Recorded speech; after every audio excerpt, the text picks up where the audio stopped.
Halo, saya Siti Uzaimah ingin mempresentasikan hak dan kewajiban warga negara. Seperti yang kita lihat, ini merupakan pengertian dari hak, kewajiban, dan warga negara.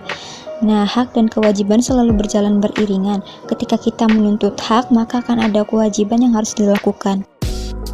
Jenis hak dan kewajiban. Nah, di sini saya akan membacakan pasal-pasal mengenai hak dan kewajiban warga negara Indonesia. Yang pertama, agama. Terdapat dalam pasal 29 ayat 2 yang berbunyi, negara menjamin kemerdekaan tiap-tiap penduduk untuk memeluk agamanya masing-masing dan untuk beribadah menurut agamanya dan kepercayaan itu. Politik, hukum, dan pemerintahan. Terdapat dalam pasal 27 ayat 1 yang berbunyi, segala warga negara bersamaan kedudukannya di dalam hukum dan pemerintahan dan wajib menjunjung hukum dan pemerintahan itu dengan tidak ada kecualinya. Pasal 28D ayat 1. Setiap orang berhak atas pengakuan, jaminan, perlindungan, dan kepastian hukum yang adil, serta perlakuan yang sama di hadapan hukum.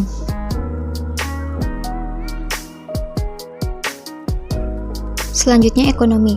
Dalam pasal 33 ayat 2 berbunyi, cabang-cabang produksi yang penting bagi negara dan yang menguasai hajat hidup orang banyak dikuasai oleh negara. Pasal 33 ayat 4, perekonomian nasional diselenggarakan berdasar atas demokrasi ekonomi dengan prinsip kebersamaan, efisiensi, berkeadilan, berkelanjutan, berwawasan lingkungan, kemandirian, serta dengan menjaga keseimbangan, kemajuan, dan kesatuan ekonomi nasional. Dalam pasal 27 ayat 2, tiap-tiap warga negara berhak atas pekerjaan dan penghidupan yang layak bagi kemanusiaan. Selanjutnya, sosial budaya. Dalam pasal 32 ayat 1, negara memajukan kebudayaan nasional Indonesia di tengah peradaban dunia dengan menjamin kebebasan masyarakat dalam memelihara dan mengembangkan nilai-nilai budayanya. Pasal 28 ayat 1, hak memeluk agama dan beribadah menurut agamanya, memilih pendidikan dan pengajaran, memilih pekerjaan, memilih kewarganegaraan, memilih tempat tinggal di wilayah negara dan meninggalkannya, serta berhak kembali. Pasal 34 ayat 1, fakir miskin dan anak terlantar dipelihara oleh negara. Pasal 34 ayat 4, ketentuan lebih lanjut mengenai pelaksanaan pasal ini diatur dalam undang-undang. Pertahanan dan keamanan.